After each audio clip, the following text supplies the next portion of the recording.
Welcome back to another episode of Silent Pals Go to the Movies. This is another Throwback Thursday review, and I'm here with my friend Touly. Say hi, Touly. Hello, everyone. And today we're going to be reviewing Spider-Man 2, the Tobey Maguire movie. And just fair warning, there's going to be spoilers up ahead, so you've been warned. Peter Parker is beset with troubles in his failing personal life as he battles a brilliant scientist named Dr. Otto Octavius. And I'm going to start with my first pro, which is Spider-Man 2 is my favorite Sam Raimi Spider-Man movie, followed by Spider-Man 1. The reason is we see Peter at his lowest, and to me, that is where characters get developed and built. Yes, he does quit being Spider-Man, but he eventually finds his way, and then at the end, he's just a web slinger back again. Second pro, we don't have Uncle Ben, but we do have Aunt May in this movie. She has a lot to do with Peter not quitting or giving up, and she also offers a lot of wisdom. One scene that stands out to me in this movie with Aunt May is when she's packing up her stuff and she's being helped by the little kid named Henry. Peter then shows up, and this is after they talked about how it's his fault that Uncle Ben died, but Aunt May flips it and tells Peter that she and Henry have been wondering where Spider-Man is because they haven't seen him around on the newspaper. Aunt May says Henry wants to be Spider-Man, which Peter asks why. Aunt May replies he knows a hero when he sees one, and a kid like Henry needs more superheroes who are courageous, self-sacrificing people, setting examples for everyone else. In this scene, we can label Henry as the comic book fans and Aunt May as Stan Lee or Marvel, and Peter is people who just don't get why fans are gravitating towards or identify with Spider-Man. What sells it is when Aunt May says, I believe there's a hero inside of us all that keeps us honest, gives us strength, makes us noble, allows us to die with pride, even if at the same time we need to be steady and give up the things that we want the most, even our dreams. This is the reason why kids look up to Spider-Man and they want to be him, especially because they can see themselves in him because he doesn't have the means. Remember, Spider-Man isn't rich or has armor, so kids do gravitate towards that because it teaches us life lessons. So I believe that in this movie, Spider-Man is well developed, and that's what I liked about him. Next pro, the Villain Dot Ock, played by Alfred Molina. He's my second favorite villain in the same Raimi Spider-Man universe. He is a villain that was created and isn't naturally bad by choice. He is fighting his own demons, or you can say 4 demons. That's what makes Spider-Man's attempts to reason with him even greater. He's not out to kill him, he's basically out to help him, which is a characteristic of Spider-Man that a lot of people gravitate towards and love about him, which at the end works when Peter Parker gets through to him. Alfred Molina did a good job making us like him at the beginning and then later root for him to find his way back. He isn't a villain that we want to see die, but when it happens, we feel sad for him because he did find his way. Like he said, he didn't want to die a monster. Next, the pacing. It was a decent pacing, not too slow. It kept up and made all the characters develop within good time. So I enjoyed that all the characters got developed that I cared about. Spider-Man, Dr. Ock, even Mary Jane, she had her little arc, and we saw how his friend Harry developed from being his friend to turning against him at the end. Next, I just wanted to add some of the actors that I felt needed to be talked about, like Bruce Campbell. He is in all 3 Sam Raimi Spider-Man movies, but he plays different side characters. It's always fun to see him and spot him in Spider-Man movies when you revisit them. Next is the actor Phil Lamar. He is in the train scene, and he's one of the persons who catch Peter when he faints. You may know him as Marvin, the guy who got shot in the car in Pulp Fiction, or maybe you heard his voice in video games, cartoons, or maybe you just know him from Mad TV. So just look him up and you'll see that he has a lot of roles. Next are my cons. I wanted to see Peter neglect his school work or even MJ a bit more and see him go save people instead of attending his duties. This way we see him be the hero and not get credit. Meanwhile, his real life is going down the drain. We can see him, maybe we could have seen him fall asleep in class because he was out at night fighting crime. A few scenes did not do it for me. I didn't enjoy that he just missed one of his dates or appointments with MJ and just was basically running late to class. I mean, I would like to see him more constantly develop to the point where he gets fed up and we see that this double life is taking a toll on him. Next is me being picky. There are a few scenes that made me question them and why they were there. First, the hospital scene when Dr. Ock is attacking the staff. One lady is being dragged across the floor, and as she is, she's scratching the floor with her nails, and it's actually peeling like if it was wax. But then we see in other shots that the floor looks like it's a tile. That's kind of weird, but maybe her nails were that strong. Second, why does Peter Parker not clear up with Harry the issues about his dad. When Harry finds out that Spider-Man is Peter, that's when Peter should have shared his story or side of the story to clear up things. We didn't see this. We actually just saw him stop and then tell Harry that there's more real problems at stake right now. So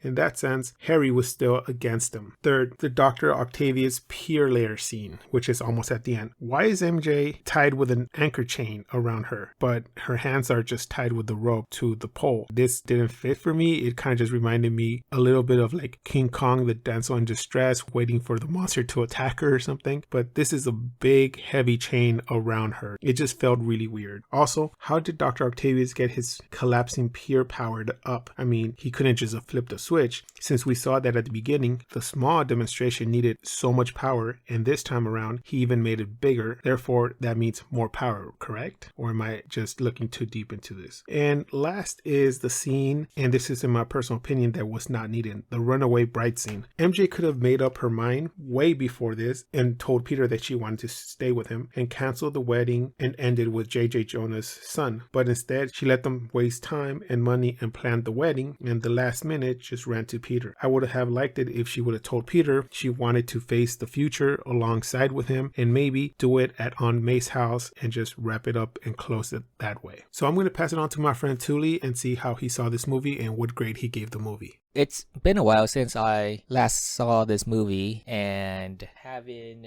rewatched it, it really does drive home that feeling of this being my favorite Spider-Man film of all time, at least up to this date, for a lot of good reasons. Reasons that Sal brought up that I would like to reiterate. That scene between Aunt May and Peter when Peter was trying to rediscover who he is as a person and what he should do as Spider-Man. That scene was great because what Aunt May said was synonymous to what Uncle Ben said to him in the first Tobey Maguire Spider-Man film, but from Aunt May instead. For how she said it and for what she said, I felt like I was really there with Peter in the moment, trying to absorb what it is that she was trying to say, the meaning behind her words. I even got this sort of feeling that she either suspected Peter being Spider-Man himself, or he knew of Spider-Man on a personal level and can convince him to go back and do what he does, because Spider-Man is such a role model in a lot of ways for the young ones. That conversation between Peter and Aunt May, to me, is one of the highlights of this film, alongside many other highlights that I thought this film had, such as the train scene. That scene really captures the length that Spider-Man would go through to do the right thing, even if it means causing harm to himself. And this goes beyond who is under the mask. Yes, as Peter, we see his personal struggle with relationships, to his schooling, to his job, trying to pay the rent, everything that we could probably relate to in some regard, which also contributes to why we love Spider-Man so much, because there's two halves to that character, Peter Parker and Spider-Man. But as a culmination of those two characters, after his origin story from the first film, this movie does a great job in representing who Spider-Man is, the struggle that he goes through as Peter Parker and Spider-Man as well, and come to realize the words that Uncle Ben left him, and now Aunt May as well. So it really does come in circle to the people who he has lived with. And to me, it was just one of those superhero films where I can really appreciate how the hero goes through such an array of emotions and wanting to quit but just can't, because it's just in his nature try to do what is right, even at the cost of what would make him happy. And even after all of that, towards the end of the film, where Mary Jane decides not to go through with the wedding and sees Peter and decides that, you know what, I'm choosing you, let's go ahead and see where this takes us. The camera shot there as Peter was leaving the apartment to go do his thing as Spider-Man, and you see Mary Jane with that worrisome sort of expression. Even that, to me, speaks volume, because it tells me the sort of conflict and struggle and sacrifice that she'll have to make, as well as Peter, in order to make this relationship work. And there's just concern there. So even as happy as I was for Peter and Mary Jane, Jane for having realized one another's feelings at that particular juncture of their story, I didn't feel confident. And I think it speaks to how that shot was done. And I love that too. I appreciated that they didn't just make it this sort of happily ever after or pure happiness moment, and that there was some sense of gloom that was going to set upon the relationship, which then, of course, in the third film, they brought out some of these struggles that the two went through as far as their relationship is concerned. And I like the pacing too. For a movie that is a little over 2 hours long, and for this being a superhero film, I didn't feel like the movie slowed down too much, nor was it too fast. I think it was just right. Normally, I expect these sort of films to be around 2 hours and 20 minutes to like 2 hours and 30 minutes, but this film was about 6 or 7 minutes over 2 hours, and I think to me it was perfect. I could be nitpicky in certain aspects of this film, from maybe how a line was probably delivered or how certain scene was maybe out of left field, and by that I'm referring to the scene where Doc Ock mechanical arms started attacking those doctors at the hospital. I don't have a problem with the scene in general, but in terms of the vibe, it gave me this sort of horror genre feeling. I wasn't expecting that, so it threw me off. I'm not saying that that is bad, but the tone of the film, it drastically changed in that scene. And then it went back to being the Spider-Man film that we expect to see or feel. In the end, this is, again, my favorite Spider-Man film of all time, and it is really up there on the list of one of my favorite superheroes film of all time. So this is the first time I'm going to be giving a movie this score on the podcast. I'm going to give this film a 9.5 out of 10.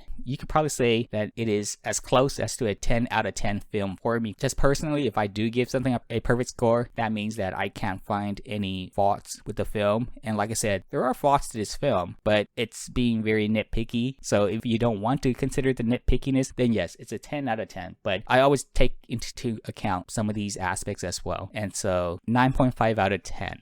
I agree with Touly and the stuff that he said, especially the way that he caught that maybe Aunt May was on to Peter, that he was Spider-Man. I mean, I did get that vibe, especially in that scene when she was packing up and she gave him the look and started talking about Spider-Man, sort of indirectly talking to Peter versus mentioning Spider-Man should come back. All the Spider-Man movies, I'm going to say right now, they're not the best. The flaws are there. So for me, this movie is going to receive an 8.5 out of 10. I do love this movie. And like I said, this is my favorite movie from the Sam Raimi universe, but like in all the franchises, there's one that I would pick over another. But yes, 8.5, decent movie. I highly recommend this movie over part 1. This is where Spider-Man for me eventually solidifies his character. So I guess that does it for this review of Spider-Man 2. Please join us next time where we're going to review Chasing Amy. You know, that moment I felt small, like I'd lacked experience, like I'd never be on her level, like I'd never be enough for her or something like that. But what I did not get, she wasn't looking for that guy anymore. She was looking for me, for the Bob. But by the time I figured this all out, it's too late, man. She moved on. Please like, comment, and subscribe. You can find our social media links below. And like always, keep watching movies.